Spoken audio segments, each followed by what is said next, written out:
Herkese merhaba. Bugün senenin en iyilerini konuşuyor olacağız. Başlıktan anladığınız gibi. Her videomu izliyorsanız zaten neleri en çok sevdiğimi biliyorsunuzdur. Ama yine de bana hala böyle hani bir tane ürün seçmen gerekirse hangisini seçerdin tarzında çok fazla soru geldiği için bunu da çekmek istedim. Hazır da senenin sonu geldi. Bu sene deneyeceğim her şeyi denedim. Kafamda en iyiler belirlendi artık. Bu videoda bahsedeceğim tüm ürünler hayatımın sonuna kadar başka ürün aramasam da olur. Hani bu tamam dediğim ürünler. En iyinin de en iyisi. Tahmin edersiniz ki çok fazla ürün denedim bu sene. Cilt bakımından başlayacağım ama makyaj ürünlerinden de bahsetmek istiyorum ben. Eminim onlar da faydalı olacaktır. Bu arada hala devam eden bir sürü indirim var şu anda. Özellikle Mişe ile alakalı çok fazla soru geliyor. Hani en çok neleri seviyorsun şeklinde. Zaten bu videonun neredeyse yarısı Mişe ürünlerinden oluştuğu için o konuda da size cevap olacaktır diye düşünüyorum. 31'ine kadar Mişe'de indirim devam ediyor. Bu arada başka yerlerde de indirimler var. Yılbaşı indirimleri de var. Hala videoyu koyduğum zaman da indirimler bitmemiş olacak. Cilt bakım rutin aşamalarına göre gideceğim. İlk sırada yağlı temizleyici var.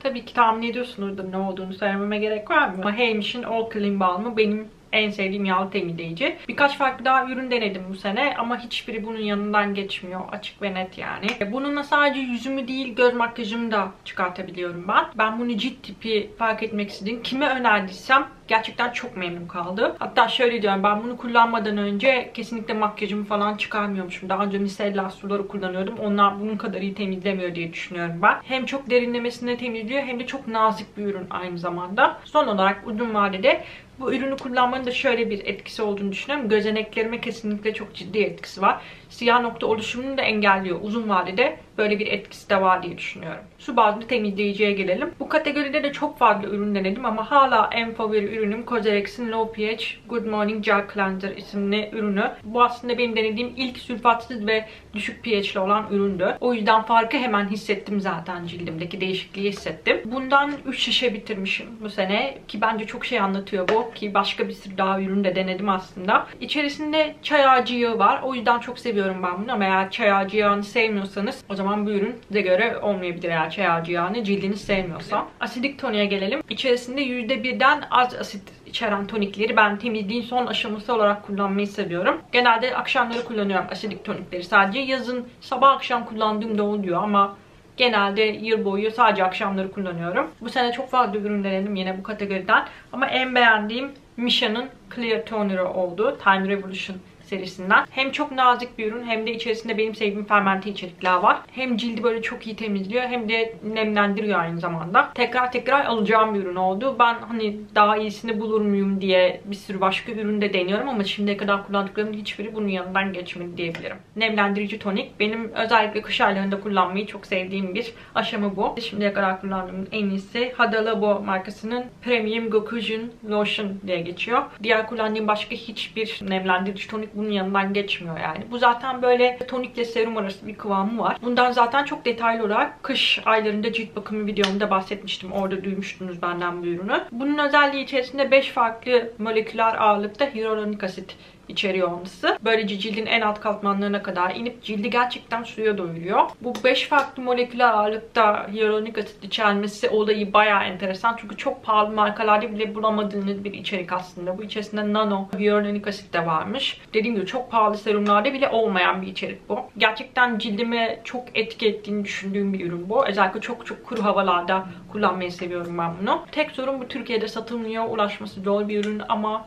fiyatı çok uygun. Eğer yurt dışından ulaşabiliyorsanız, birisine sipariş verebiliyorsanız mutlaka bakın diyebileceğim bir ürün. Özellikle de kuru ciltliler, karma ciltliler sever diye düşünüyorum. Bu kategoride başka bir ürün de aramayacağım yani. O kadar beğendiğim bir ürün olmasa bahsetmezdim zaten. Dediğim gibi Türkiye'de bulunmuyor ama bu kategoride bunun kadar iyi başka bir örneğini bulamayacağımı düşünüyorum açıkçası. Essence'lara gelelim. Ya bence bu kategoriyi es geçeyim ben çünkü ne söyleyeceğimi biliyorsunuz zaten. Yani her videomda bahsettiğim bir ürün bu. Fermente içerikleri ne kadar çok sevdiğimi biliyorsunuz. Bu sebepten dolayı da en sevdiğim fermente içerikli Essence'da Misha'nın Time Revolution serisinden First Treatment Essence'ı. Bunun aslında 2 versiyonu var. Bir bu şekilde hani şişede gelen ve elinize döküp yüzünüze uygulayabileceğiniz, ki ben bundan 3 şişe falan bitirdim bu sene. Bir de mist versiyonu. Mist versiyonu yeni çıktı herhalde. Geçen ay gördüğümde aldım ben bunu. Gerçekten mist versiyonunu çok beğendim. Çünkü çok ince bir sprey bu. Ve çok ince bir şekilde yüzünüze sıkabiliyorsunuz. Hemen emilebiliyor. Bunu kullandığım ve kullanmadığım zamanlarda gerçekten cildimde fark görüyorum ben. Özellikle nemlenme anlamında, neme doygunluk anlamında. O yüzden başka böyle hani su gibi yapısı olan Essence arayışına da girmedim. Başka bir ürün de denemedim. O kadar sevdiğim bir ürün bu. Sanırım ömür boyu kullanacağım ürünlerden biri bu. Bunun Misha'da 30 mililitrelik deneme boyları var. Onları tavsiye edebilirim. Eğer cildinizin sevip sevmeyeceğinden emin değilseniz, bu kadar pahalı bir ürüne yatırım yapmak istemiyorsanız küçük boyunu alabilirsiniz. Çok daha uygun bir fiyatı var. Hem de cildinizi seviyor mu bir görmüş olursunuz. Ne yapsam yapayım cildimi asla nemlendiremiyorum diyenlere ben gerçekten bu ürünü öneririm aslında. Çok kuru cildiniz varsa, kuru ve karma ciltliyseniz bu kadar böyle ince ve su gibi olmasına da bakmayın. Gerçekten inanılmaz fark yaratan bir ürün bence. Kağıt maske. Bu sene bir sürü farklı kağıt maske deneme şansım oldu. Ama bu sene en çok kullandığım, en çok böyle tekrar satın aldığım ürün de Skinfood'un Seaweed maskesi oldu. Kağıt maske değil de hidrojen formunda olduğu için çok uzun süre bekletebiliyorsunuz yüzünüzde. Yani yarım saatten birazcık daha fazla bekletiyorum ben bunu. Normalde kağıt maskeleri 15-20 dakika arası bekletmeniz lazım. Daha fazla bekletirseniz cildinizi kurutur aslında. Bunda öyle bir problem olmuyor. Çok uzun süre bekletebiliyorsunuz dediğim gibi. Yüzüme gerçekten mükemmel bir şekilde oturuyor. Hiç böyle hava boşluğu kalmıyor bunu taktığım zaman. Nemlendirmesi de çok başarılı bence. En iyi serum. Bu gerçekten benim için seçmesi en zor kategori oldu galiba. Çünkü çok fazla serum denedim ve çok fazla favorim var aslına bakarsanız. Çok fazla beğendiğim ürün var. Ama illaki bir tane seçecek olursam o da Cosrx'in Snail Essence ürünü. Essence dediğine bakmayın. Serum kıvamında çünkü. Bütün sene kullanabildiğim bir ürün bu. Hem yaz hem kış hem sonbahar hem ilkbahar.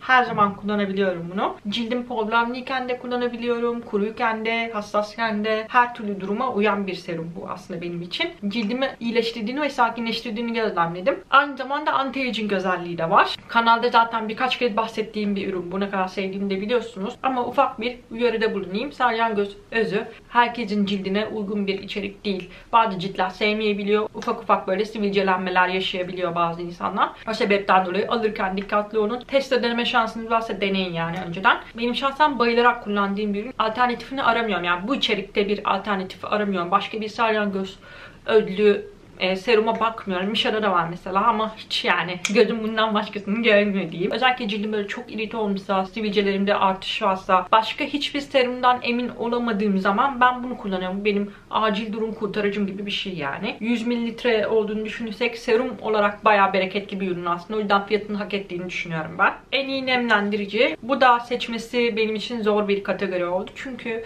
gerçekten harika nemlendiriciler denedim bu sene. Cildim biraz problemli ve hassas olduğu için dönüp dolaşıp kullanmayı sevdiğim nemlendiricilerden bir tanesi Apio markasının Madacasoside kremi oldu. Ben sakinleştirici bir içerik olduğu için nemlendiricilerinde genelde böyle Centella içeriğini arıyorum. Bunda da hem Centella suyu var hem de Centella'dan elde edilen Madacasoside içeriyor. Bilinen en iyi, en güçlü iyileştirici ve sakinleştirici içeriklerden bir tanesi. Ben bu kremi yıl boyunca çok severek kullandım. Yaza da uygun, kışa da uygun bir ürün bence. Hafif bir krem olmasına rağmen nemlendirmesi yıl boyunca başarılı bence. Güneş kremine gelelim. Bu da çok zor bir kategori. Çünkü bir sürü güzel güneş kremi kullandım bu sene. Gerçekten seçmesi zor oldu benim için. Ama bence en iyisi Misha'nın Essence Sun ürünüydü. Ben bunu sabahları nemlendirici yerine kullandım hep. Yani nemlendirici yerine de geçebilecek bir güneş kremi aslında. Kış, ilkbahar ve sonbahar aylarında bayılarak kullandığım bir güneş kremi oldu bu. Nemlendirme konusunda gerçekten çok başarılı. Özellikle kuru ve karma ciltler bayılır diye düşünüyorum ben buna. Bir tek yazın kullanamıyorum bunu. Yazın birazcık ağır geliyor bana. Yazın da en çok sevdiğim ürün Apio markasının Everyday Sun Gel isimli ürünü. Bu daha yüksek korumalı bir ürün ve daha hafif bir formülü var. O yüzden yazın bunu, diğer aylarda da bunu kullanmayı çok seviyorum. Gelelim sivilce kurutucu ürünlere. Bir tane seçemedim, 2 tane var. Onlardan ikisi de farklı ürünler. Onlardan bahsedeceğim. İlki çay ağacı yağı.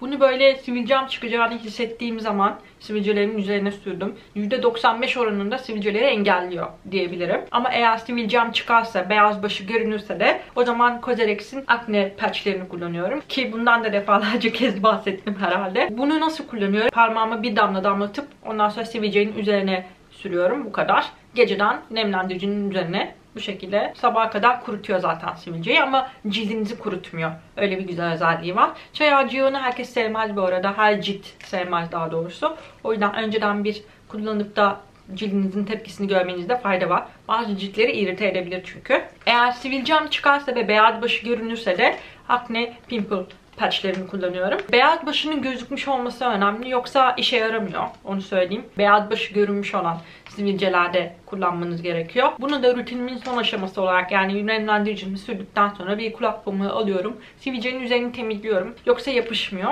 Bantlardan birini yapıştırıyorum sivilcenin üzerine ve içerideki bütün enfeksiyonu sabaha kadar çekiyor.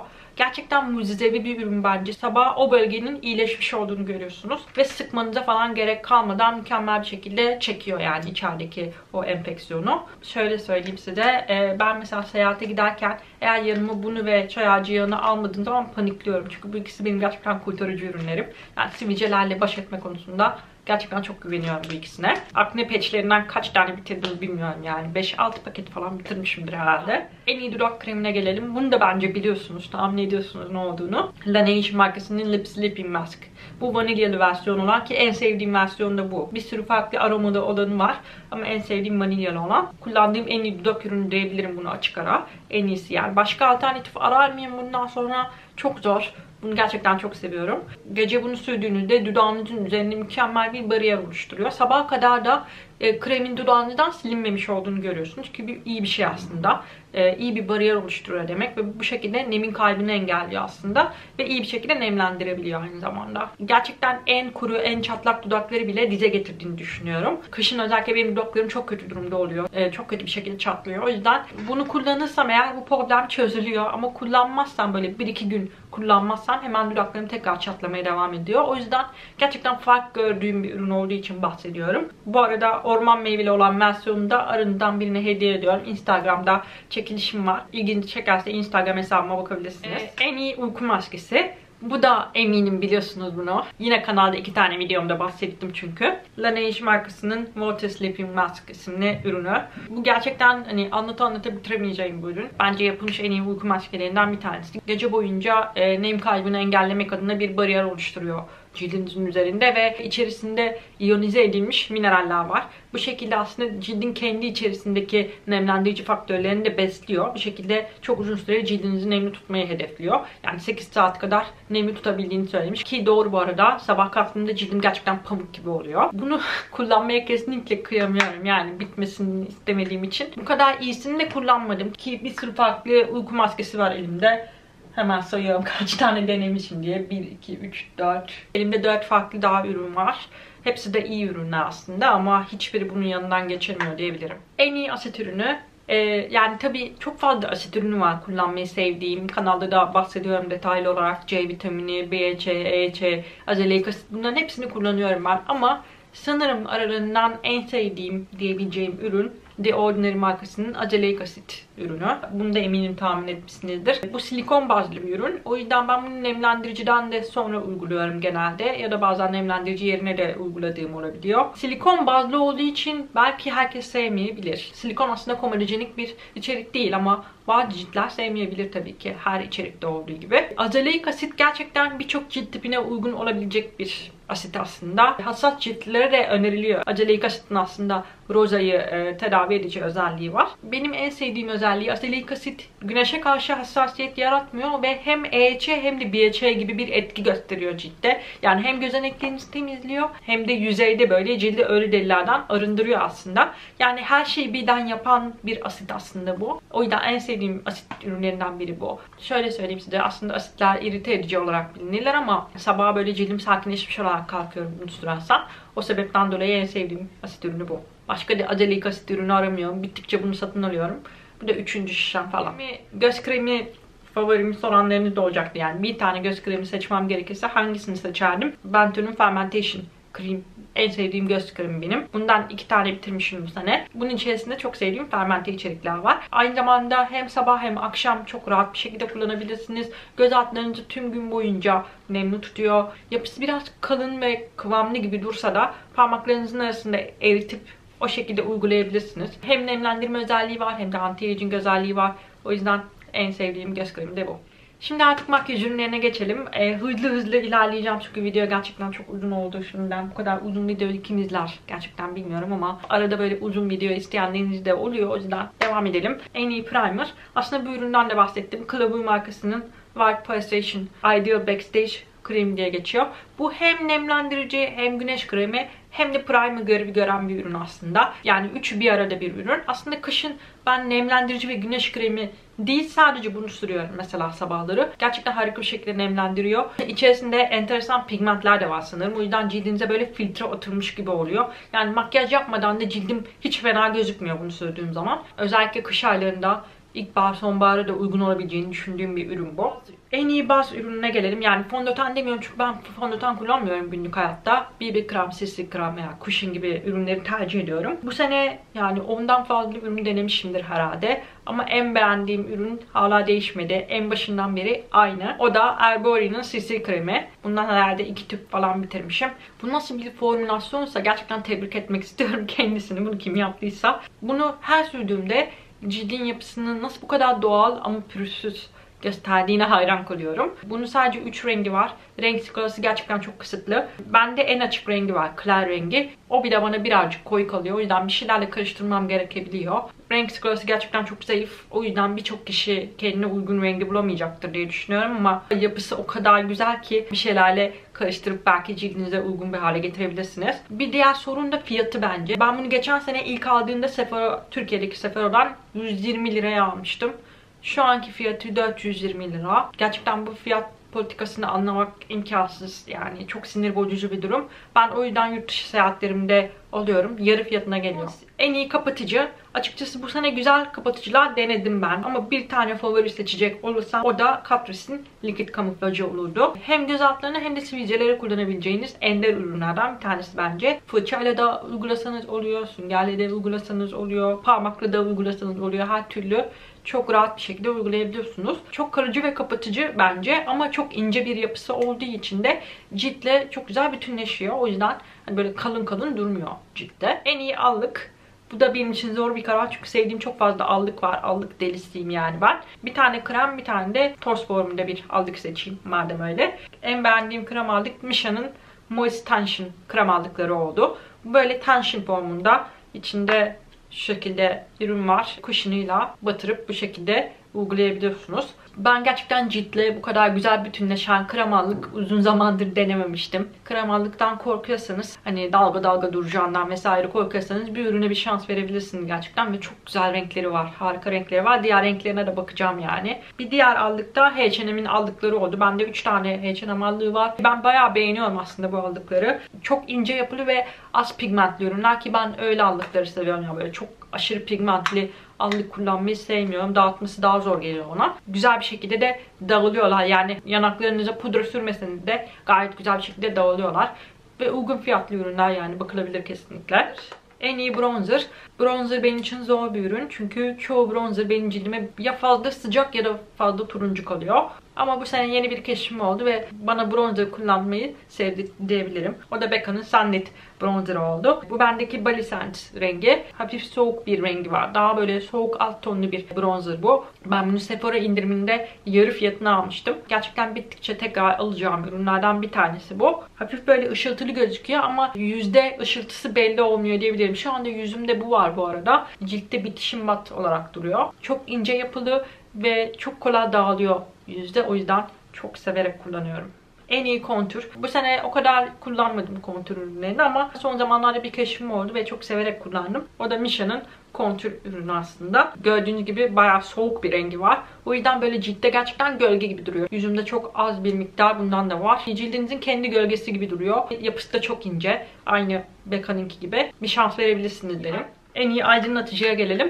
Yine 2 tane seçeceğim. Bir tane toz formunda, bir tane de krem formunda. İlki Sleek markasının Solstice paleti. Zaten şu 2 rengin dibini görmüşüm artık. Burada bir tane krem formunda bir aydınlatıcı var. Diğer 3'ü pudra formunda. En sevdiğim renk de bu açık olan renk. Bunu bittikçe tekrar tekrar alırım diye düşünüyorum. Ciltte böyle simli simli parça parça durmuyor. Şu anda da yüzümde bu var. Nerede başladığı, nerede bittiği belli olmuyor. Benim için önemli olan da o zaten. Yani böyle gerçekten sürdüğünüzün belli olmaması lazım. ciltle bütünleşmiş. Sanki cildiniz böyle içeriden parlıyor gibi durması lazım. Bunu en güzel başaran ürünlerden bir tanesi. Kanalda gördüğünüz neredeyse bütün videolarda da yüzümde bu var diyebilirim. Hatta bana diyorsunuz ya ışıl ışıl gözüküyorsun bugün diye. İşte o benim değil, bunun ışıltısı aslında. Krem aydınlatıcı favorim de NYX'in Dose of Dew Face Gloss'u. Bu da bittikçe alacağım bir ürün ki zaten yarısını bitirmişim. Bunu bütün makyajlarımda kullanıyorum aslında. Şu ikisi benim en sevdiğim kombinasyon. Bunu sürdükten sonra üzerine bunu sürüyorum. Bu şekilde daha parlak gözüküyor aslında ve toz aydınlatıcıyı da aslında cildinize daha böyle güzel bir şekilde yediriyor. Bence hiç fena durmuyor yani. En azından ben görüntüyü beğeniyorum. En iyi pudra. Tabii ki pudrasız olmaz çünkü göz altlarımı ve burnumun kenarlarını pudrayla sabitlemem gerekiyor. Bunun için çok ince yapılı pudraları seviyorum ben. Bu sene açık ara en beğendiğim pudra da Misha'nın The Style Sebum Cut Powder oldu. Bu gerçekten çok ince yapılı ve ciltte belli olmayan bir ürün. Aynı zamanda göz altlarınızı sabitleyebiliyorsunuz çünkü rengini de değiştirmiyor. O açıdan çok başarılı bence. Ucunda sürerseniz belli olmuyor ciltte ve kalıcılığını da ciddi anlamda arttırıyor makyajın diye düşünüyorum. En iyi göz paletine gelelim. Bir tane uygun fiyatlı, bir tane de pahalı bir marka seçeceğim. Dürüst olmam gerekirse ikisi de bu sene en çok kullandığım paletler oldu. Önce pahalı olandan başlayayım. Huda'nın Desert Dusk paleti. Bu parayı hak eder mi? Orası biraz tartışılır ama gerçekten içindeki renklere bayılıyorum. Hiçbir yerde göremeyeceğin çok enteresan renkler var çünkü. Bununla yaptığım makyajlar hep böyle ya gözünde ne var? İnanılmaz bir makyaj olmuş. İnsanların dikkatini çekiyor. Çok ilginç renkler ve çok ilginç dokular var bu palette. O sebepten dolayı çok severek kullanıyorum ben.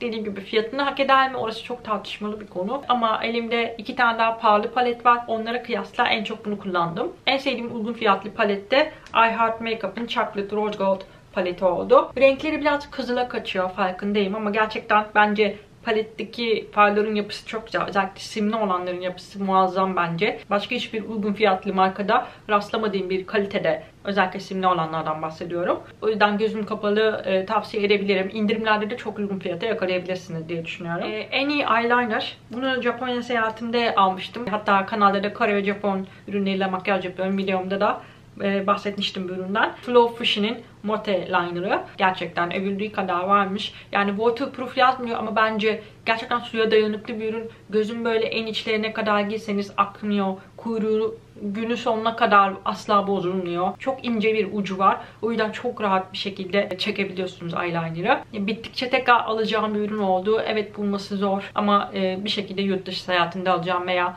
birilerinden rica edeceğim alması için.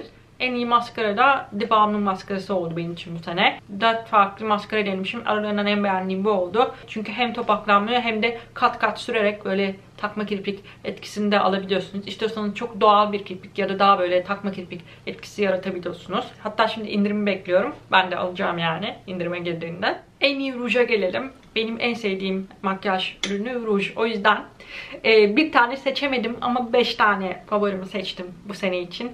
Bir tane seçmek benim için imkansızdı yani. Bu rujları neye göre seçtim? Öncelikle renk tabii ki. Renk benim için en önemli faktör. Ama ikinci sırada da formülasyonu, yapısı. Bunlar geliyor. İlki Peripera'nın Airy Ink Velvet rujlarından 5 numara. Bu gerçekten mükemmel bir ruj. Hatta bunun yapısını o kadar beğendim ki neredeyse bütün renklerini aldım diyebilirim. Gurur duymuyorum bununla ama bu rujların yapısı, renkleri harika. Yani o yüzden zaten bir sürü farklı rengini aldım. Da şöyle göstereyim de nasıl büyük bir problemim olduğunu anlamış olursunuz ruj konusunda. Yani kaç tane renk var burada? 2 tane daha alırsam seriyi tamamlamış oluyorum zaten. Böyle mus gibi bir kıvamları var ve renkleri de şahane. Aralarından en sevdiğim renk de 5 numara. Çok güzel bir gül kurusu rengi. 3CE markası da bu sene keşfettiğim en güzel makyaj markalarından bir tanesi oldu. Bu da Soft Lip Lacquer isimli ürünü. Özellikle bu rengi sevdim ben. Explicit rengini sevdim. Çünkü çok güzel bir kremit aslında bu. Bilmiyorum, bu sene kremit rengi rujlar çok modaydı sanki. Bu da en beğendiğim kremit rengi rujlardan bir tanesi. Yapısı da çok ince. Biraz sıvı ama çok çabuk bir şekilde kuruyor. Dudağı böyle çok kurutmuyor bence. O sebepten dolayı çok severek kullandım. Bir diğeri de Misha'nın Matte Painting rujlarından. Ben bu seriyi de seviyorum aslında. Şu ikisini biraz benzetiyorum. Misha'nın birazcık daha kıvamlı bir yapısı var ama genel olarak çok benziyorlar. Bu seride de harika renkler var. Eğer böyle mat likit rujları seviyorsanız bakabilirsiniz derim. Deborah Milano markasının rujlarını da çok sevdim bu sene. Birkaç tane var elimde ama en beğendiğim renk 03 rengi oldu. Bu tam bir kremit rengi. Dudakta duruşunu da beğeniyorum ben. Birazcık dudakları kurutuyor olsa da favori ürünlerimden bir tanesi. Ve son olarak da The Balm'ın Meet Matte rujlarından Committed rengi. Bu rengi gerçekten çok seviyorum. Çünkü bana göre harika bir nude renk yani bu. Gül kurusuna kaçan bir nude aslında. Bunun yakışmadığı bir makyaj bilmiyorum yani. Neredeyse bütün makyajlarla kullanabiliyorum. Ne süreceğimi bilemediğim zamanlarda genelde bunu sürüyorum. Tek başına da harika oluyor. Böyle çok yoğun göz makyajları da çok güzel oluyor. Çok ince sürmeyi seviyorum ben bunu. Çok kalın sürerseniz dudağınızı biraz fazla kurutabilir ama ince bir şekilde sürerseniz problem yaşayacağınızı düşünmüyorum. Sonunda videonun sonuna geldik. Ben de konuşmaktan yoruldum yani şu anda. Benim bu sene en beğendiğim, en sevdiğim ürünler bir şekildeydi. Sizin listenizde neler var? Bana aşağıya yazarsanız çok sevinirim. Sizden gelen önerileri okumayı da çok seviyorum çünkü. Umarım faydalı olmuştur. Umarım merak ettiğiniz ürünlerden bahsetmişimdir. Belki indirimler öncesi almak istediğiniz bir iki ürüne denk gelmişsinizdir bu videoda. Bu son video olmayacak umuyorum ki bu Aralık ayı bitmeden de okuduklarım ve izlediklerimle alakalı bir video da koymak istiyorum. O zaman bir sonraki videoda görüşmek üzere. Hoşçakalın.